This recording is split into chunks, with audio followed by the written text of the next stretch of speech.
যে বাংলাদেশে একজন নারী, একজন পুরুষ, একজন শিশু যেই হোক না কেন নিরাপদে ঘর থেকে বের হলে নিরাপদে ইনশাআল্লাহ ঘরে আবার ফিরে আসতে পারে। প্রিয় ভাই বোনেরা,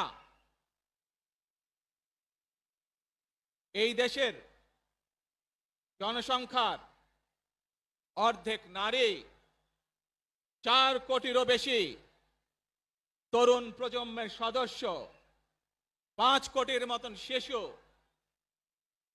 40 লক্ষের মতন প্রতিবন্ধী মানুষ রয়েছেন, কয়েক কোটি কৃষক শ্রমিক রয়েছেন। এই মানুষগুলোর একটি প্রত্যাশা আছে এই রাষ্ট্রের কাছে, এই মানুষগুলোর একটি আকাঙ্ক্ষা আছে এই দেশের কাছে। আজ আমরা সকলে যদি ঐক্যবদ্ধ হই, আজ আমরা যদি সকলে প্রতিজ্ঞাবদ্ধ হই, তাহলে আমরা এই লক্ষ কোটি মানুষের সেই প্রত্যাশাগুলো পূরণ করতে পারি ইনশাআল্লাহ। প্রিয় ভাই বোনেরা, ৭১ সালে আমাদের শহীদরা নিজের জীবন উৎসর্গ করেছিলেন এই রকম একটি বাংলাদেশ গঠনের জন্য।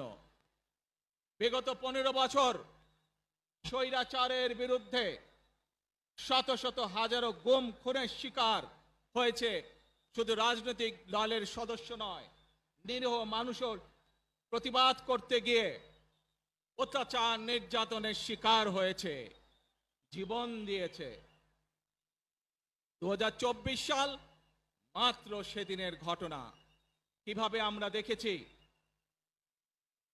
আমাদের তরুণ প্রজন্মের সদস্যরা কিভাবে নিজের জীবন উৎসর্গ করেছে দেশের এই স্বাধীনতা এবং সার্বভৌমত্বকে রক্ষা করার জন্য। প্রিয় ভাই বোনেরা, কয়েকদিন আগে এই বাংলাদেশের 24 আন্দোলনের এক সাহসী প্রজন্মের এক সাহসী সদস্য ওসমান হাদিকে হত্যা করা হয়েছে। ওসমান হাদি শহীদ হয়েছে।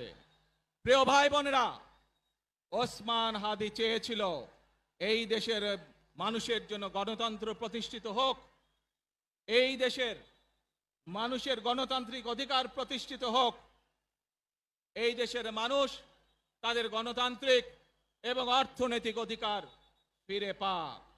আজ 24 আন্দোলনে যারা শহীদ হয়েছেন, ওসমান হাদি সহ ৭১